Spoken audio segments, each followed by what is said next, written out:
So we'll start with a quick kirtan.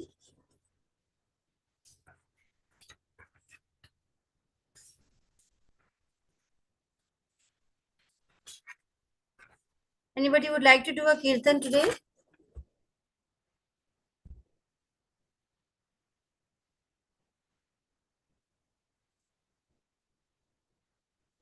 Hare Krishna. Would anybody like to do kirtan? Okay. So I'll quickly do a kirtan just to set the mood.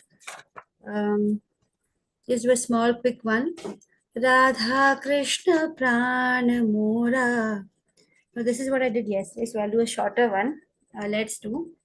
Jaya Radha Madhava Kunja Bihari Jaya Radha Madhava Kunja Bihari Gopi Janavallabha Girivaradhari Gopi Janavallabha Girivaradhari Yashodanandana Brajadhara Ranjana Yashodanandana Brajajana Ranjana Yamuna Tira Vanachari Yamuna Tira Vanachari Jaya Radha Madhava Kunja Bihari Hare Krishna Krishna Krishna Hare Hare Hare Rama Rama Rama Hare Hare Hare Krishna Krishna Krishna Hare Hare Hare Rama Rama Rama Hare Hare. Okay. Hare Krishna. So we begin today the level 2 class, chapter 3, Karma Yoga, which is yoga of action or work in Krishna consciousness. So if we say only karma, it would mean only work. But when we say karma yoga, it means yoga is always in connection with Krishna. So when we say karma yoga, it involves work in Krishna consciousness. So before we begin, okay, let me go to a slideshow mode. So before we begin, let's understand again and again, and remind ourselves how grateful we need to be to Srila Prabhupada, because all these whatever we are studying is based on the translations which His Divine Grace A.C. Bhaktivedanta Swami Prabhupada has done with very painstakingly for us, and it is indeed reaped benefits all over the world. ISKCON devotees are only increasing by the number. So and so this book printing, the books, the classes are going on. All of you are, I'm sure, aspiring to be teachers very soon, and therefore even if you can produce one with your teachings, if you can make one devotee, your life is successful. So one devotee you make, that means you're done, you can go back to Godhead. So that is how beautiful this entire teaching is. And so we need to constantly keep on revising and repeating, because only through repeating can we really internalize and follow, put and apply it, and we can go through the scientific process, and spirituality will become a scientific process the moment we start using it. We start looking at it like, in the beginning, don't have to blindly accept everything. In the beginning, you look at it as a hypothesis, and then you experiment upon it by contemplating upon it, by applying it, and then you will find that it's really reaping the benefits, or it has got really the essence which it is proposing to give us, the joy, the bliss, the Satchidananda. And you can even get a small glimpse of it. That means you can say that I am actually a spiritual scientist. So this is where we are all aspiring, because like in chapter 3 we will come across, Srila Prabhupada clearly says that if you're going only by religion, that means you become like a fanatic. So if you go only by philosophy, you become just a mental speculator. You're just lost.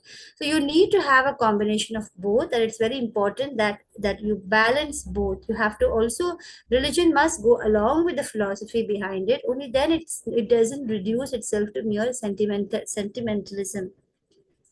So here we have the beautiful deities of Shri Shri Radha Govinda temple, and I hope that you're all attending the Mangal Aarti. If not, it is a very beautiful emotion to be there and listen to devotees like Aishwarya Mataji is there every day. We can see all those highly elevated devotees who are in the temple and who offer their prayers every day to the beautiful deities, and we can listen to them do the entire Mangal Aarti. So if anyone of you are not listening to the Mangal Aarti in the morning, please just go to the temple website, and the links are also sent in the group. So then do join it. So every day the decorations are very beautiful, ethereal to watch. So the deities are just not like idols, like we know they are it's like the post box being compared to just an ordinary box. They actually carry the messages, and Krishna is there in those deities, and he's listening to us, and he's here to give us darshan. In fact, we should be there so that we are there so that he can watch us. So that is what devotees say. So before proceeding any further, it's very important to pay humble obeisances once more to the founder Acharya, His Divine Grace A.C. Bhakti Vedanta Swami Srila Prabhupada, his disciple, His Holiness Jayapataka Swami Guru Maharaj, and his disciple and the temple president, His Grace Namanishta Das Prabhu. And I pay my obeisances and gratitude to my Guru Aishwarya Mataji. Let's begin with the pranam mantra quickly. Srila Prabhupada Pranati Nama Om Vishnu Padaya Krishna Preshtaya Bhutale Srimate Bhakti Vedanta Swamin Iti Namne Namase Saraswati Devi Gauravani Pracharne Nirvishesha Shunyavadi Pashyatya Deshatarane ओम अज्ञान तिमिरान्धस्य ज्ञानाञ्जनशलाकया चक्षुरुन्मीलितं येन तस्मै श्री गुरवे नमः श्री चैतन्य मनोभीष्टं स्थापितं येन भूतले स्वयं रूपः कदा मह्यं ददाति स्वपदान्तिकं वन्दे हम श्री गुरु श्री युतपदकमलं श्री गुरुं वैष्णवं च श्री रूपं सागरजातं सह गण रघुनाथन्वितं तं सजीवं सादवैतं सावधूतं परिजनसहितं कृष्ण चैतन्य देवं श्री राधा कृष्ण पादर सहगण ललिता श्री विशाखान्वितं च हे कृष्णा करुणा सिंधु दीन बंधु जगतपते गोपेश गोपिका कांता राधा कांता नमोस्तुते तप्त कांचन गौरांगी राधे वृंदावनेश्वरी वृषभानुसुते देवी प्रणामि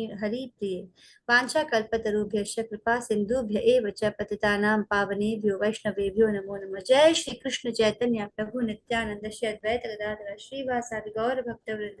हरे Krishna Krishna Krishna Hare Hare Hare Rama Ram Rama Hare Hare.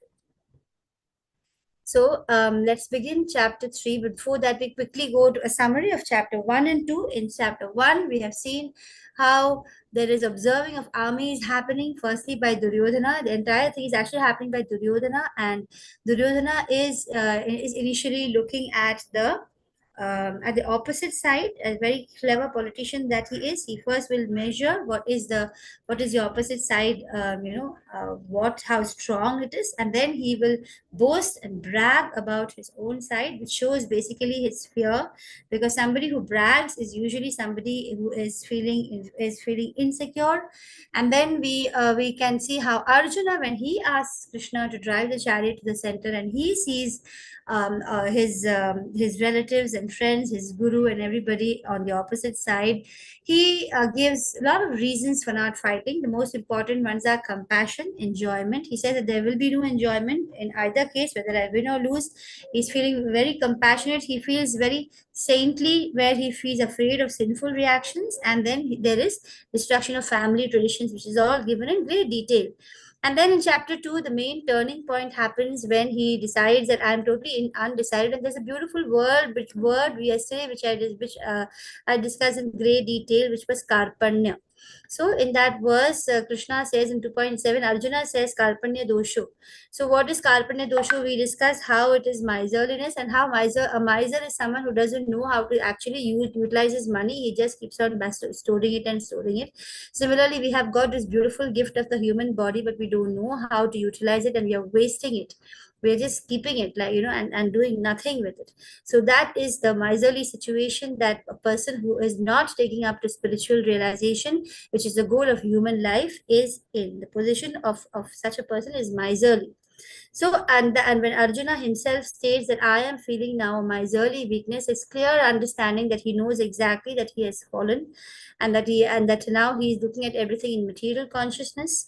And this has, like I told you several times in the past few classes, it is entirely an arrangement by Krishna for Arjuna to feel in this way, so that the Bhagavad Gita comes to all of us and we get the human manual, much needed for us, because otherwise there's nobody who's going to tell us that there is a bigger, huge spiritual world other than this material world. Nobody in school or in anybody, in our parents and grandparents, nobody even really knew clearly that we are not this body, we are this soul. A simple understanding that we are actually made up of these five gross elements and three subtle elements, and that these elements go along with us to the next body. Both the subtle and the soul along with the subtle elements are going to the next body. And this whole process of birth and death and birth and death and birth and death has been going on and on.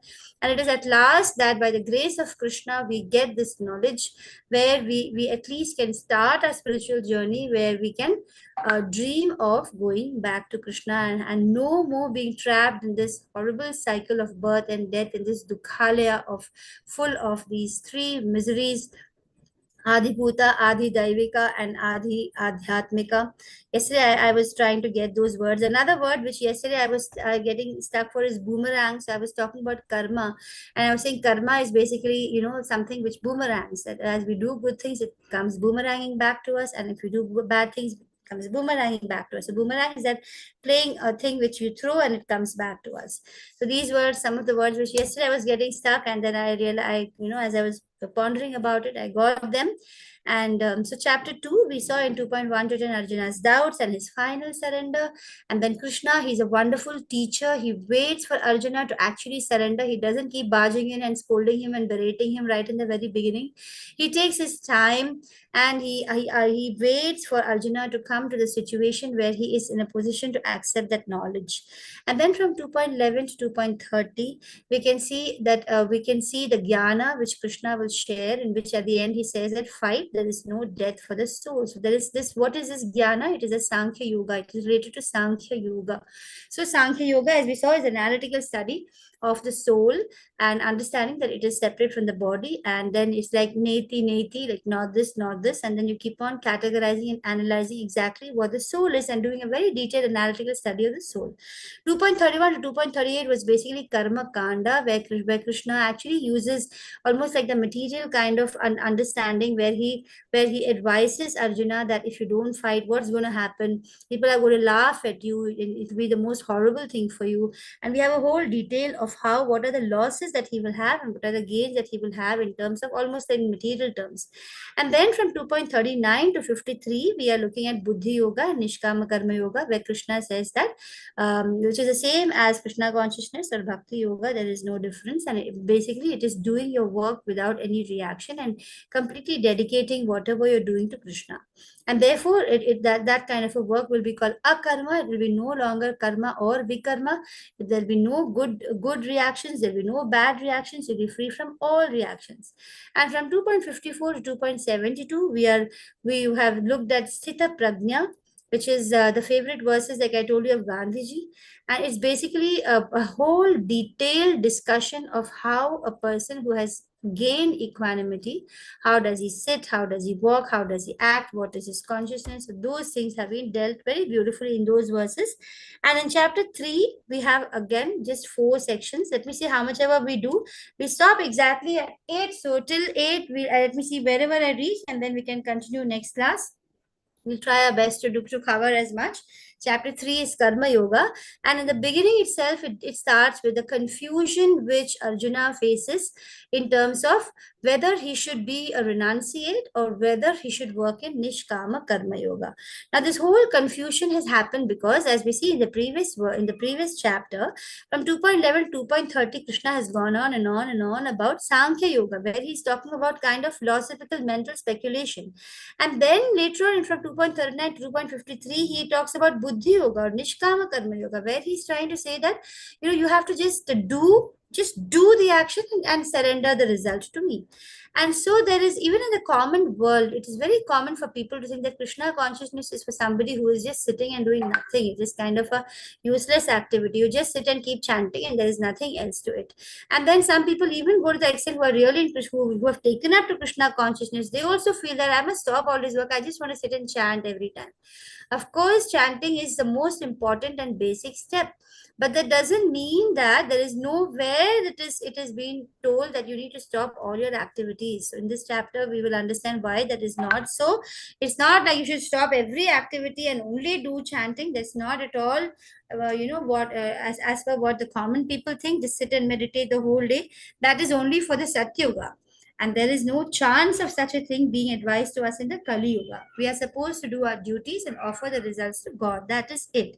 And then from 3.10 to 3.16, we look at the yoga ladder from Karma Kanda all the way to Karma Yoga or Bhakti. So we're going to see the step by step understanding and the different ways of looking at the yoga ladder, the extended ladder, a little shorter. You can cut short the ladder and how it becomes like an elevator. You can get faster there. So we will look at that, the yoga ladder. It's a very nice concept.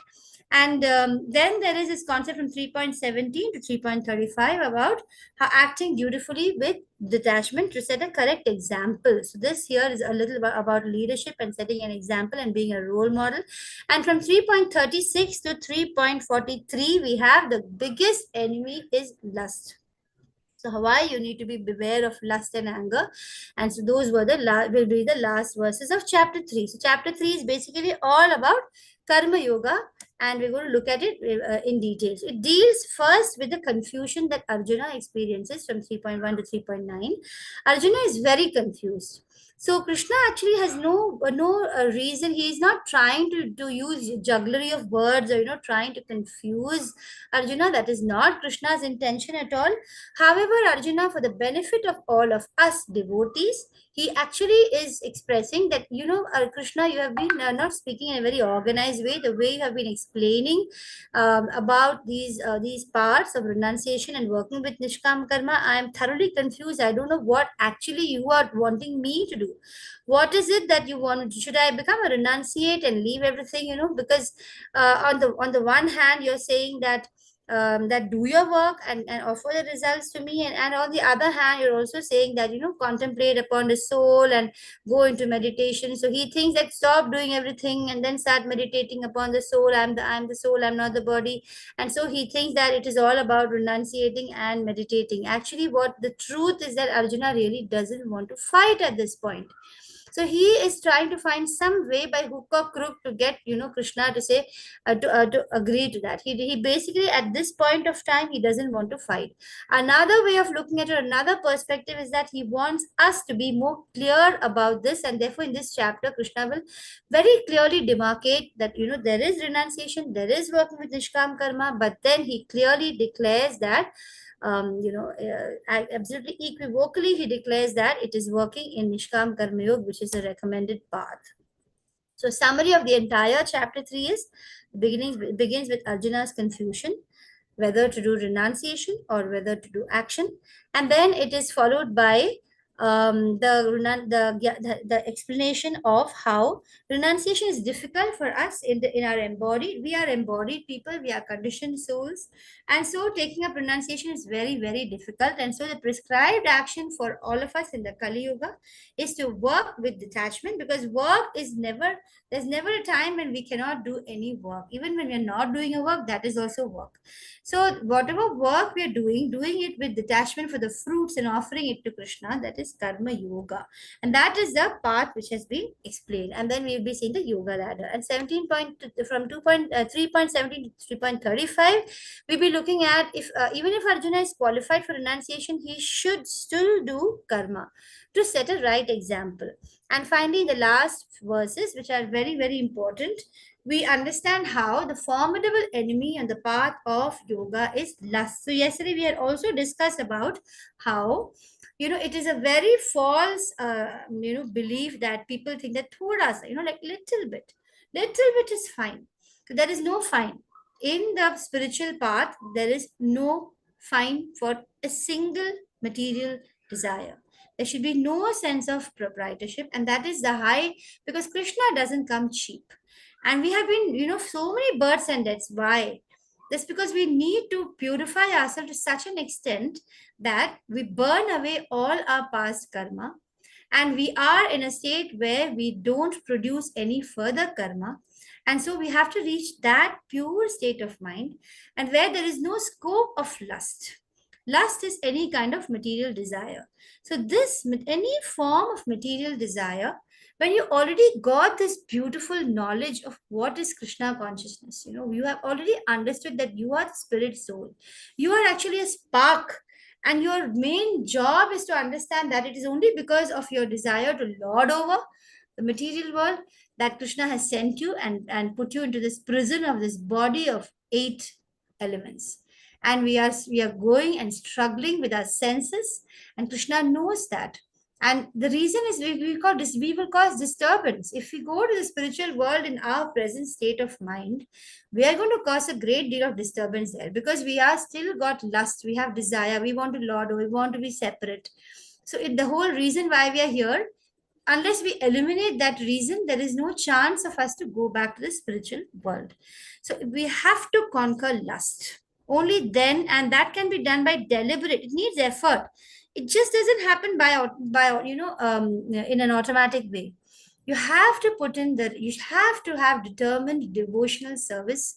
You have to take the required steps.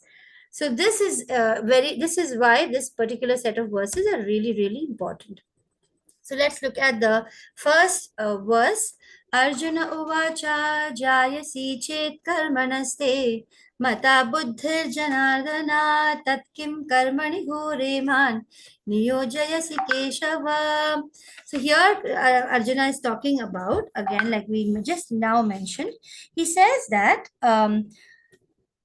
in chapter 2 already is a detailed description of the soul. The path to realization has been recommended. It is Buddhi Yoga, Krishna consciousness, and Krishna consciousness is considered as inertia. So that is the reason why Arjuna is asking that should be, is it like that Krishna consciousness like retirement from active life? That is what he is having a confusion about.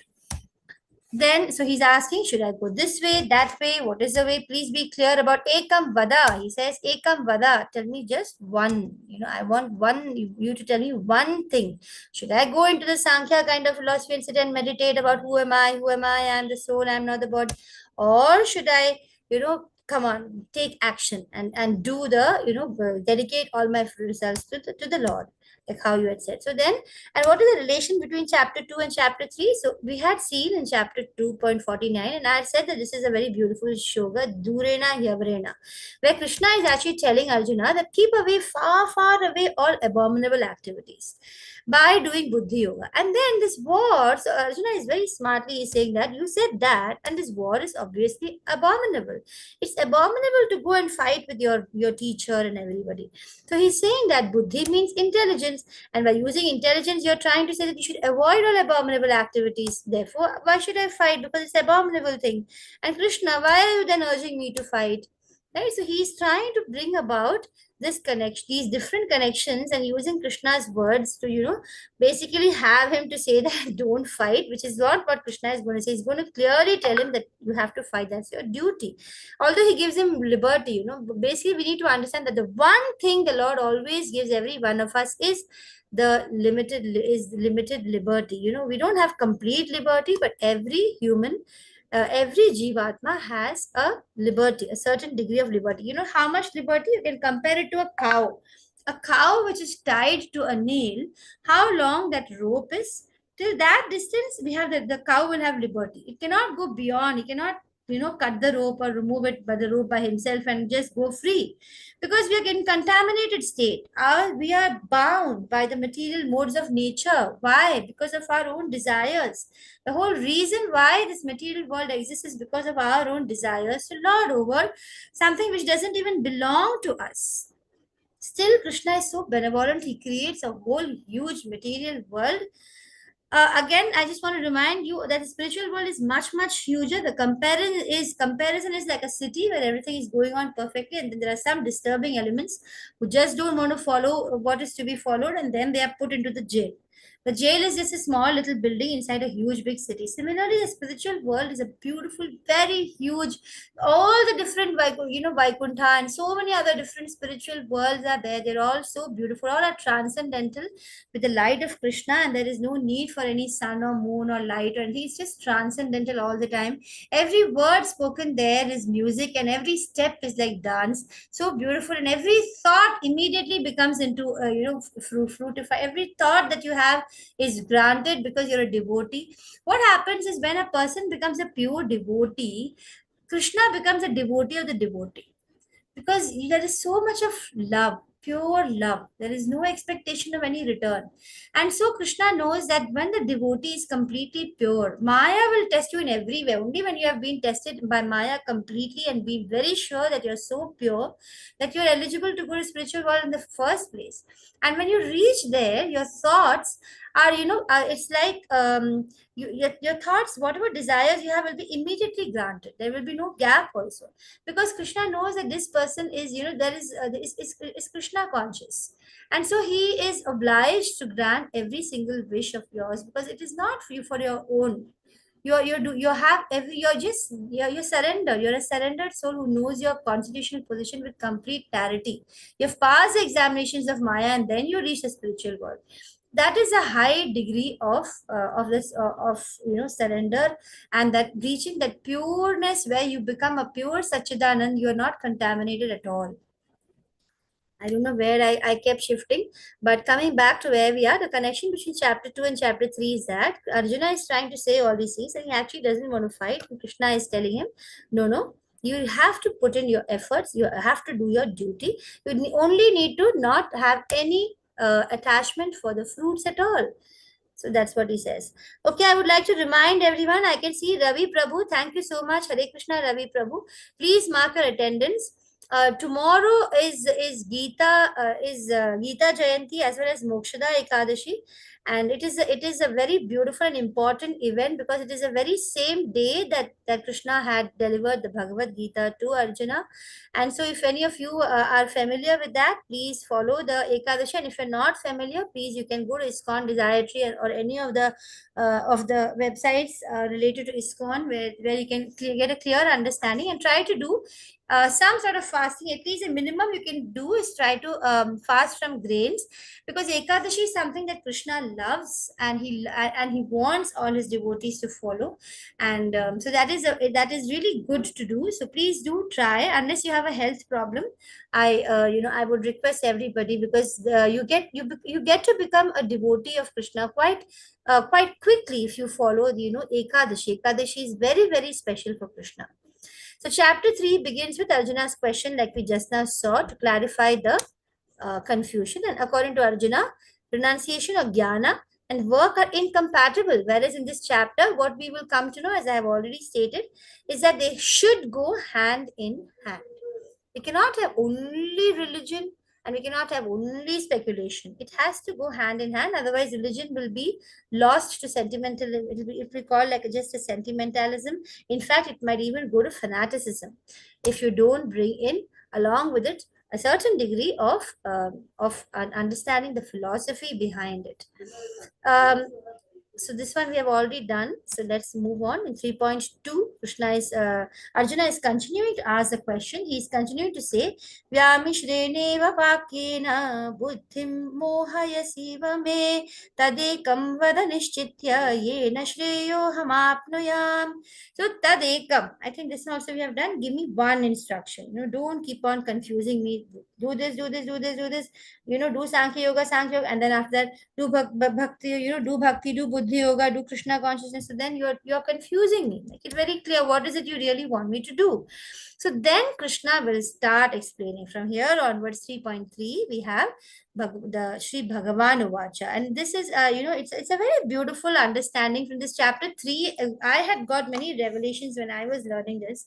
The whole yagya cycle was something of I used to be very amazed about when I learned about it, and I would really wonder about it. All our school lives, we learn only about material things. We learn only knowledge which is apara, not transcendental. We learn about water cycle, nitrogen cycle, hydrogen cycle, life cycles of different animals, birds, and everything. But we've never learned about this beautiful, kind of energy cycle, the yagya, the cycle of the yagya. And that is, it is very, very revealing for us who don't have, no knowledge in our entire childhood. At this ripe age, we are coming to know about it, about this transcendental knowledge where the power of sacrifice actually has on the nature around us, and how that yagya is not futile. If you find somebody sitting and chanting, everything he's just sitting and doing useless, it's of no use to anyone.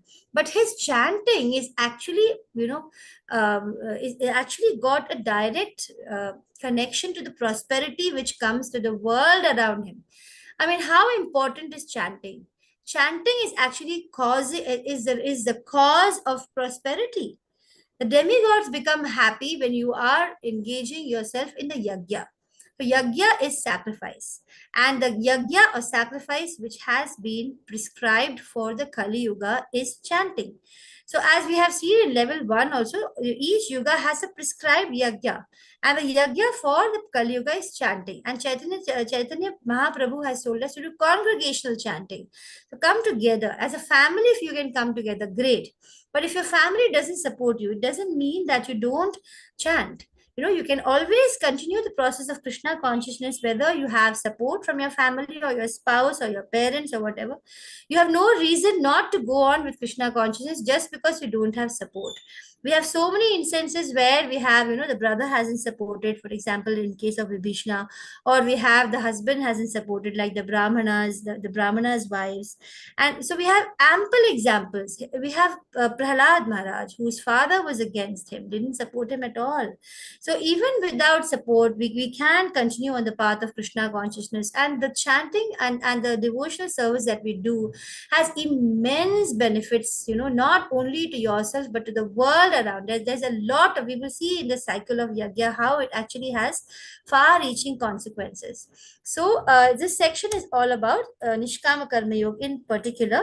So let's see how how Krishna is going to start explaining. He says, Lokesmin dvividha nishtha pura prokta maya nagha jnana yogena sankhyanam karma yogena yoginam.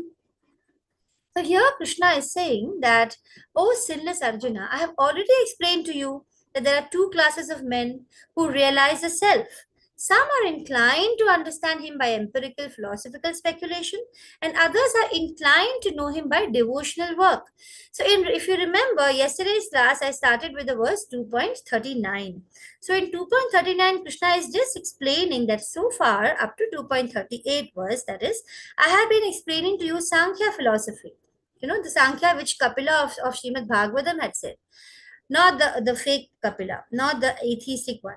So this I have been explaining to you. Now I'm going to explain to you the Buddhi Yoga. So these are the two. So he was clearly clarifying that these are the two kinds of paths that different people are inclined to take by their nature.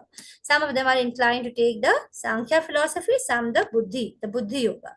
What is the difference? Sankhya Yoga is actually an indirect path. Why is it an indirect path? Because the final destination is when is Bhagavan realization. Like we have seen earlier, and the first step is to simply understand that we are not this body, we are the soul. And thereafter we have Paramatma realization, or we understand what is our constitutional position with the Lord, as we saw in the chapter 2, step by step.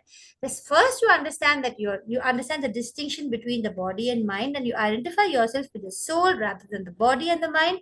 And then the second step is when you will understand that the Lord is there present in everybody's heart. And the final step is when you understand the Krishna consciousness. And Sankhya Yoga is quite stuck in still, the understanding what is soul, what is body, what is matter, what is spirit. And so it takes a long time. It's an indirect path to finally come and understand, oh, not this, not this. And so finally you come to Krishna. Whereas Krishna consciousness is directly, I am spirit soul. My job is to serve Krishna. Krishna is the supreme controller, the supreme maintainer, the supreme enjoyer. He is a supreme provider, the supreme proprietor. And you understand that he has all the six bhagas, and you have such a clear understanding that you fall in love with Krishna, and you just want to know more and more and more about him. That's why you keep coming back to the Gita classes. You will listen to Bhagavatam classes. You want to learn about his leelas. You want to understand him because you love him. When you love somebody, you want to know more and more about him. You just can't stop, listening about him. So that is the path. When you come to Krishna consciousness, you are completely surrendered, and then whatever you do, you're doing it in consciousness of Krishna. So that is a direct, straightforward path. In Sankhya Yoga, what happens is that there is a dependence on personal endeavor. It's like the difference between a cat and a monkey. A cat, its children, the kittens, they are like, they're just playing about. They're not, they just know that the mother is around. And when the mother comes, picks them up, it appears that she's biting, but she's just picking and taking. And the babies are just carried from one safe place to another. Whereas you see a baby monkey, the baby monkey will have to keep jumping and holding on to the mother tightly. And the mother will keep, jumping about here and there. The baby has to struggle to hold on. So that is the difference. In Sankhya Yoga, you are trying to come to realization on your own. Whereas in the Buddhi Yoga, you're just sitting back and relaxing, and you are just giving yourself, completely surrendering yourself to Krishna. Oh, Krishna, you take care of me. And Krishna says that such a devotee, your Krishna will come and take care of you to the degree of your surrender. How surrendered you are. It's based on that Krishna is going to come and provide for you. So, you must have heard of this verse, Yoga Kshemam Vahamyaham, right? So Krishna says that for the devotee, I actually come personally, and I will be there providing for what you need and giving you, and supporting what you already have. So that is what Krishna does for a devotee. So that the Krishna in Buddhi Yoga, you're dependent on Krishna, you're surrendered. Whereas in the Sankhya Yoga, your dependence is on your own personal endeavor. So Krishna says, you want to endeavor yourself, go ahead. You can sit and do all this mental speculation and slowly come to the conclusion of the ultimate truth, which is nothing but Vasudeva Sarvamiti. Krishna, Vasudeva Sarvamiti. Krishna, you are everything. That is all that is required to be understood. So you want to go with all the speculation and stuff and do that dependent on your own personal endeavor, go ahead. That is Sankhya Yoga. And in Sankhya Yoga, it is a very shaky situation. You can fall any moment. So there are a lot of these people who are great yogis who fall from their position with very little bit of distraction. For example, we have this famous Shabari Muni. He sits under the Kalandi river, or that is a Yamuna river, and he's meditating for thousands and thousands of years. And then when he just opens his eyes for a brief moment and he sees two fish mating, there he goes. He has immediately fallen prey to lust, and then he wants to marry, and he marries. He has children, grandchildren, whatever. So many years he spends, and he forgets what was his ultimate purpose. And so that is why when you are stuck in that yoga, Sankhya Yoga, the chances of falling are much more, not 100%, but there are more chances of falling. Whereas in Buddhi Yoga, as you can see in the case of Haridas Thakur, he is chanting all the time, and when a prostitute is sent to him and asked to lure him, he keeps asking the prostitute to wait, and he keeps on chanting, and he actually converts the prostitute into a devotee, and he is not shaken at all. So that is a power of pure devotional service. The surety of success is there because you have enjoyed the higher taste of spiritual bliss. And once, it's like, suppose you initially go to some lodges or hotels which are not too great, and then you go to one which is very luxurious, and then you have no more taste to go to the ones which are of, inferior quality. Similarly, these material happinesses, they're all temporary, and they are all, they will all come to an end, and they're nowhere comparable to spiritual bliss. So the moment you start enjoying the bliss of chanting and staying in the knowledge of Krishna consciousness, that bliss is so, is so elevating and so full of, a special ethereal bliss, that after that, these material pleasures seem like so fake and so faded, they just don't appeal to you anymore. So that is a condition that you will come to when you are in Buddhi Yoga. And when you're in Buddhi Yoga, Krishna consciousness, Bhakti Yoga, all the same. Sankhya Yoga is initial purification is required by doing a prescribed duty. Buddhi Yoga, the ends and means are the same. That is, even when you're doing your prescribed duty, already you are in Krishna consciousness. You can't actually make out the difference between a person who is doing Krishna consciousness and a person who is just doing his job in material consciousness. You can't. They will both be struggling hard and working hard. They'll be appearing to be the same. But actually, a person in Krishna consciousness, internally, he's in bliss. However tedious the work may be, he will be doing all his prescribed duties, but he is doing it in Krishna consciousness. Whereas a material consciousness is also slogging very hard, but his aim is to satisfy his own material sense gratification. So coming to 3.4, we can see that Krishna continues to say that na karmana manarambha na ishkarmyam purushoshnute na cha sanyasana deva siddhim samadhigacchati. So in this verse he says that not merely by abstaining from work can one achieve freedom from reaction. So he's trying to tell Arjuna, just by not fighting, it doesn't mean that you become free from reaction, because very often not doing your duty will have its own consequences. That is also a work. It's a karma. It's not like you're doing a karma. So if you're just simply abstaining from work, you're not truly a renunciate, and then you don't achieve freedom. And by renunciation alone also, you cannot attain perfection. So you can see so many sages sometimes, even in Vrindavana, Srila Prabhupada is mentioned about, of some of the sages in Vrindavana, they go, they leave everything, they pretend to be highly renunciated, and they are all chanting and all that. But then after sitting and chanting for some time, they will come out and they will start smoking.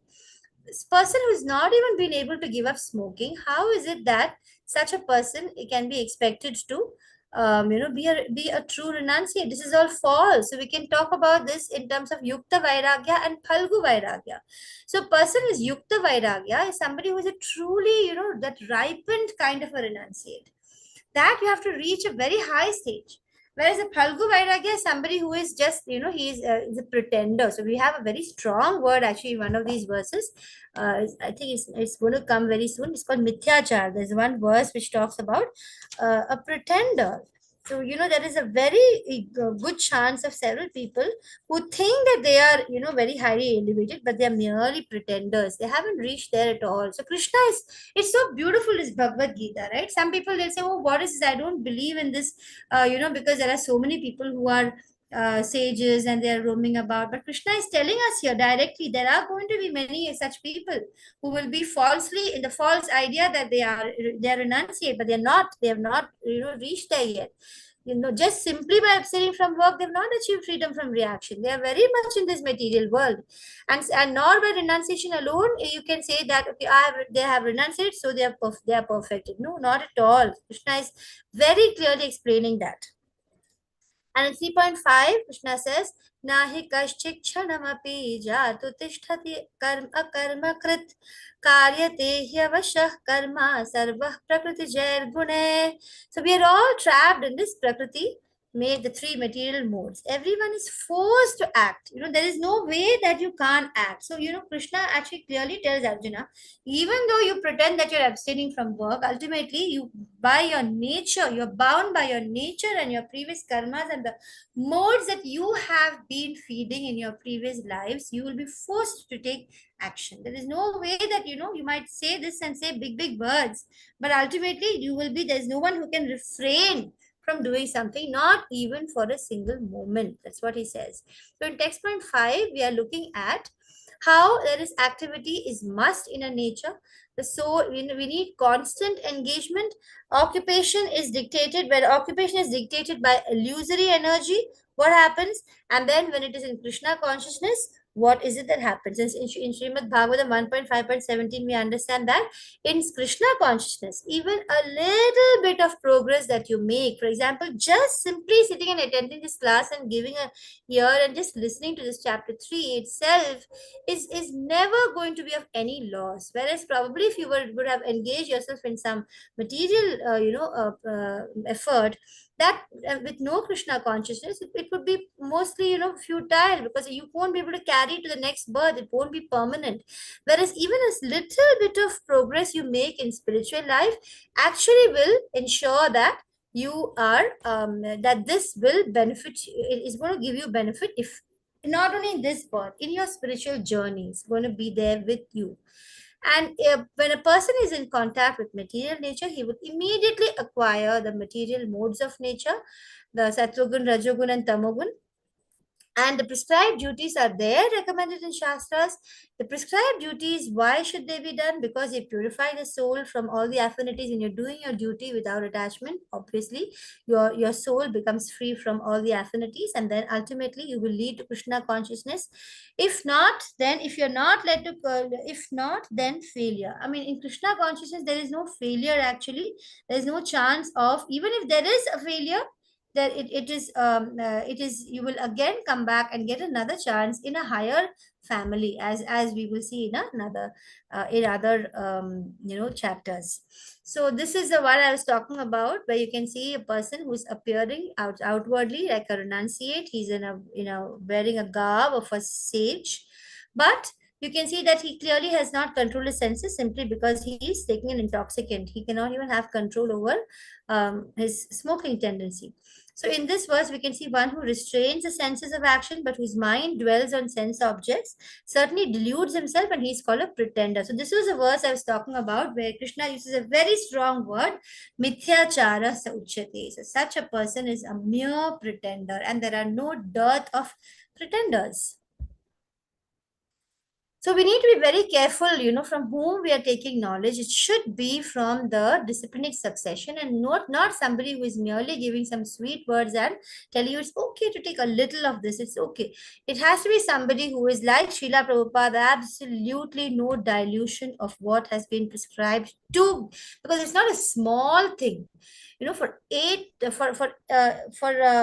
84 lakh species we have been going on in this birth and death, and at last we've got this human birth. And even in human birth, there are so many, I think around 4 lakh species in the human being itself, where you have, you have to based on the which modes you have been feeding, and which mode is more predominant in you, whether it is your mainly is a sattva gun person, or a rajogun, or a tamogun. We all have all three, but depends on the degrees to which we are, and how much our consciousness has purified. There are so many species in the human form itself, and bahunam janmanamante. After so many births, only it is that we get this position of understanding what Krishna is trying to say in the Bhagavad Gita, and this priceless Raja Vidya Raja Guhyam, this king of knowledge and this most secret of secrets, is when it's being revealed to us. Still, if we don't utilize it, then what? I know there is nothing more to say about that.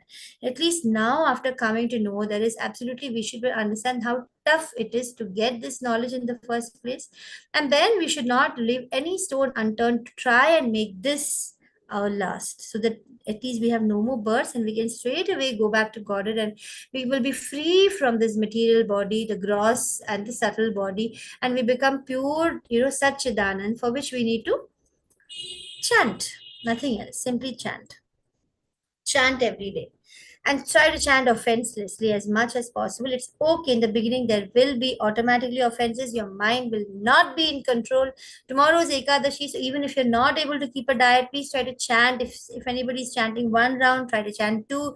If you're chanting 2, try to chant 4. If you're chanting 16, make it like to 20. So please try to increase whatever chanting you're doing, because it's a very special day, and it'll reap a lot of benefits. It'll increase your Krishna prema to a at a faster rate. So do try to follow that tomorrow, and Mokshada Ekadashi. So please do that. And coming to 3.7, on the other hand, if a sincere person tries to control the active senses by the mind and begins karma yoga, that is work in Krishna consciousness without attachment, he is by far superior, obviously. Right? Obviously, he is much more superior because he is a sincere person. He's trying to be in Krishna consciousness without attachment. He is far superior. So one who restrains his senses but mind is on sense objects. So this is what mostly happens. People say, okay, I want to be a renunciate. So Krishna clearly knows that if Arjuna by any chance, doesn't fight, it's not that he's going to be able to stop fighting, because he's a Kshatriya by nature and he has to fight. Ultimately, he has to take it up because he won't be able to not fight. So he knows that. So he's trying to tell him that, look, this is how your situation is. This is where you are. And he tries to make it very clear to him. One who restrains your senses artificially, such a person would be just a pretender. No, that's not for you. That's not you. Don't do that. A pretender is here, like I told you, it's a strong word. It's like a great cheater. You're actually not ready for it, but you're pretending to be ready for it. And he pretends to be as if sitting in deep meditation, but his mind is continuously dwelling on sense objects. He unable to control. That is why Krishna consciousness is so beautiful. You're not asked to control your senses. You're only asked to engage your senses in a higher joy. And how beautiful is that? You're going to engage your senses in a higher joy so that it doesn't have any more interest in the lower material joys. And such a person who is a Phalgu, who is a pretender, he is pretending to do deep meditation. His mind, however, of course, as can be understandable, keeps on going to sense objects. And his philosophy will have no value at all because his knowledge is stolen by Maya. Maya is going to be not allowing you to go back unless you are really, really, really, really strong in your Krishna consciousness, because she is not going to allow you to go to the world of Krishna and again cause disturbance, because Krishna has given Maya the duty to ensure that the person who is only a person who has absolutely has purified himself through chanting and has burnt up all his sins, has no more lust at all, no more desires at all, only desires to serve Krishna, only then he is eligible to be free from the shackles of Maya. Maya will not let you go like that because it's her job. She will do it very well. And if somebody is, who is, for sense enjoyment, where there are social orders, the brahmachari. Now, brahmachari is there, he's doing his student study and all that.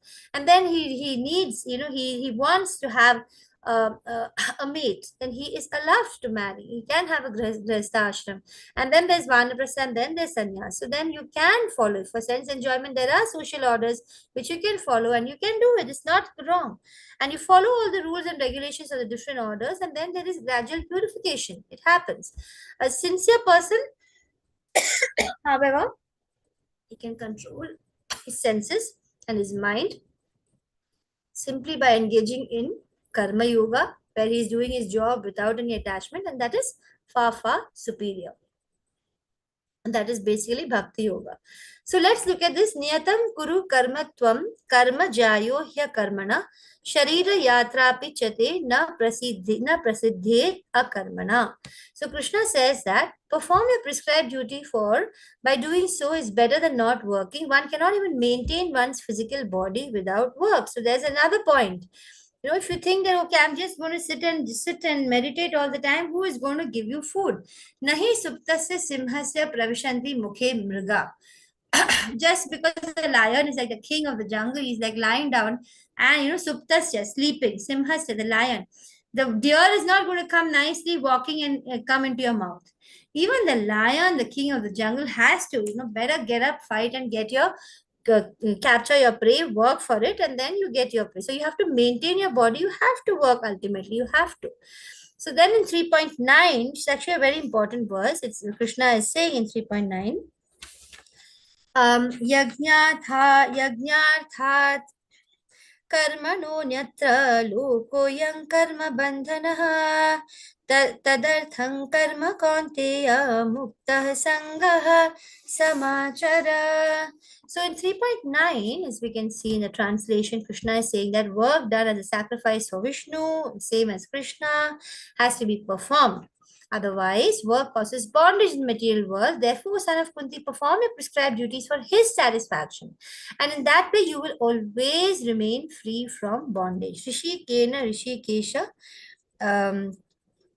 idam, what is that? Bhakti ruchyate. So if you satisfy the Rishikesha or the Lord of the senses, who is Krishna, you satisfy his senses, then your senses also will be automatically satisfied.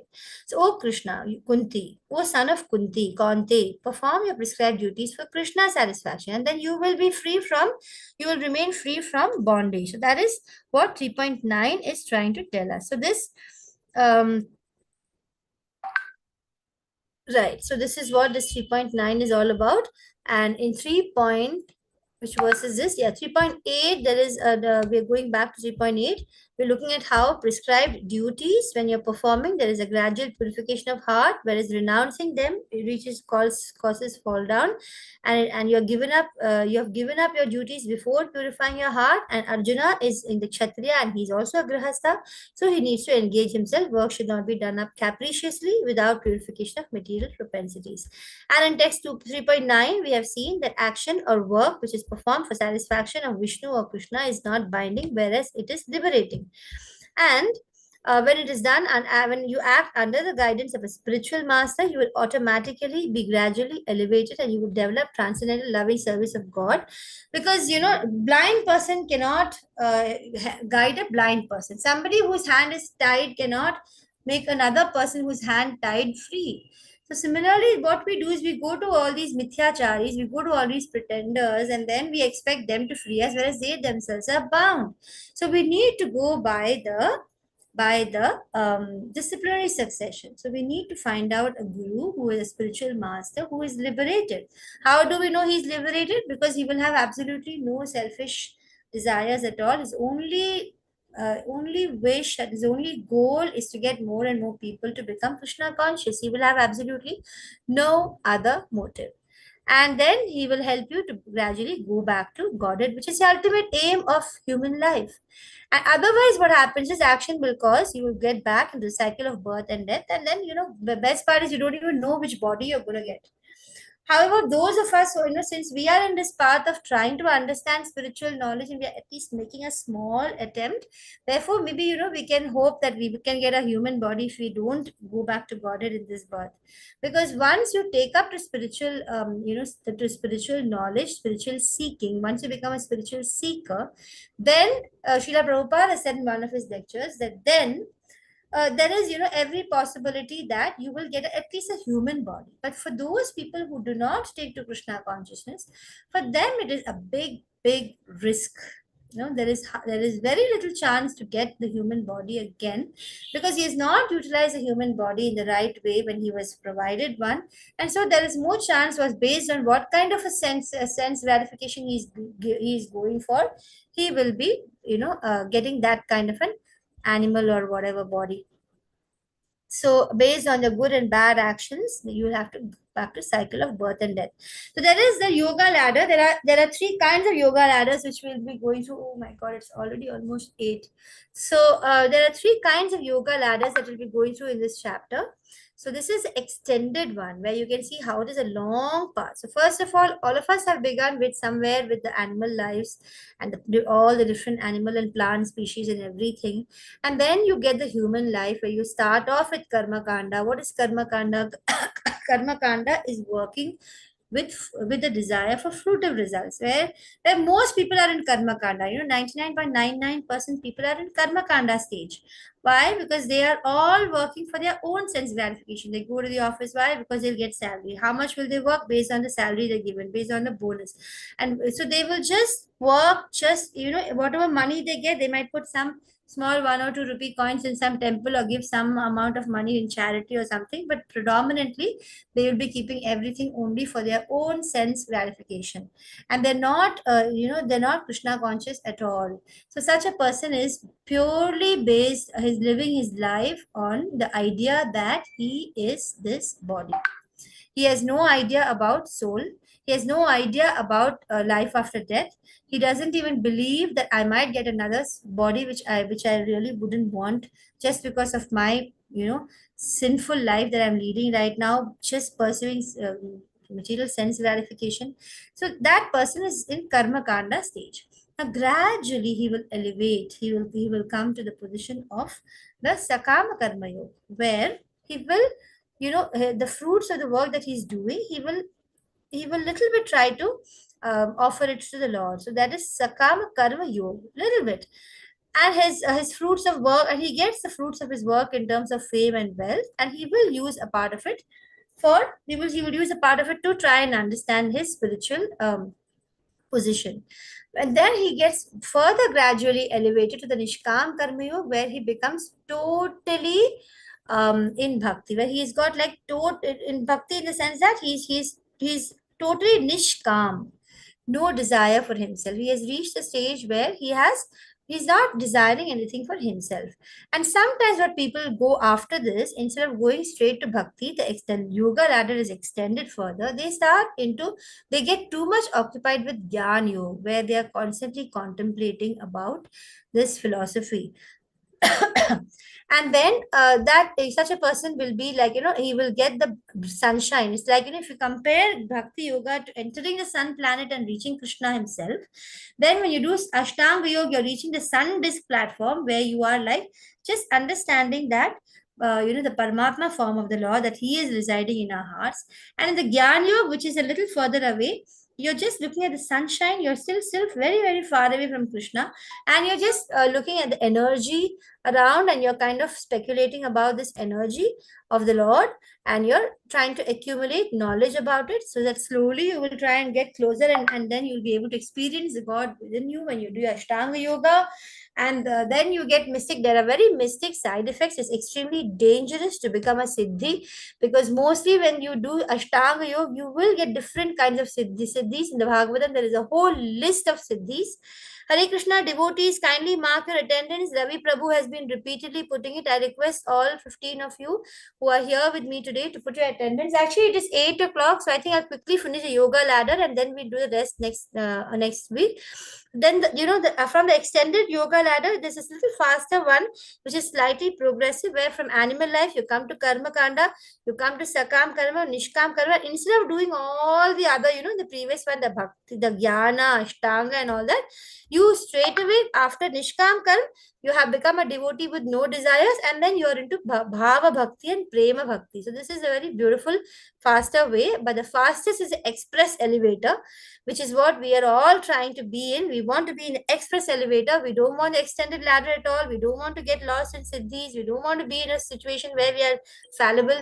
We want to be in pure bhakti, like Haridas Thakur. We want to just chant and be there immediately. We want to be express elevator. Animal life, surrender and association of pure devotees. Get the association, keep on attending classes, keep on trying to mix with devotees, go to the temples, be in devotee association, read Srila Prabhupada's books, chant every day, do sadhana bhakti, do all the different principles of devotional service. Start enjoying the beauty of bhakti, and be in the bhava of bhakti. Develop love for Krishna. Shall we stop here? So that would be section 2. We would have finished section 1 and 2. I was actually thinking I'll try and finish chapter 3. I don't know where I've been getting lost here and there. So it's 8 o'clock, dear devotees. We'll start section 3 tomorrow. Hare Krishna. So from 3.10 we'll start. I'm extremely grateful to all of you for being here with me and listening to me. If anyone has anything to share in today's class, please let me know. And I hope that this one is going on well. Is everybody in some Bhakti Vriksha course? Is everybody into reading the Bhagavad Gita together? Hare Krishna. Can somebody tell me about that? Are you all in Bhakti Vriksha? No, Mataji. Thank you, Jalpa. Jalpa, is it Prabhuji or Mataji? I didn't. Thank you very much. You have not started Bhakti Vriksha, so I'll just talk and find out. Actually, every one of you must try to be reading together. It's always nice to read in association of devotees. So it's good if you can get into small groups and you read the verses together. So I'll just check with the admin and see how it can be arranged. You need to get into small groups and start reading together all the purports of Srila Prabhupada, because it's only when you read and read and read that the purification happens and the understanding becomes more and more clear. So, Yes, Mataji, we started it. I started, okay, Jalpa Yes, yes. Mataji. Thank you so much for sharing that. So, if any one of you have not joined any of the Bhakti Vriksha, please do try to join, because it's very, very difficult. Let me tell you, just picking up this Gita and reading on your own is very, very difficult. So when you just make a kind of a meeting with some devotees, even if there are just two of you or maybe 3, 4 of you get together and you keep some time, it's really helpful. Thank you, Krishna Kumar Prabhuji. Thank you so much. Hare Krishna. So we will meet next week Thursday and we'll finish chapter 3. Let me wait and see which chapter we'll be able to finish quickly so that we will make up for that one lost class. Hare Krishna, please be with me through all the 18 chapters. And I wish we all become preachers. We all get more and more people to understand Krishna, because the more we share, the more we also understand Krishna. Hare Krishna. Shall I end the class? With your permission, Vancha Kalpataru, Vyasya Kripa Sindhu Evacha Patana Pavanebhyo Vaishnavebhyo Namo Namaha. Hare Krishna. Hare Krishna Mataji. Hare Krishna Mataji. Thanks a lot. Krishna Danvat.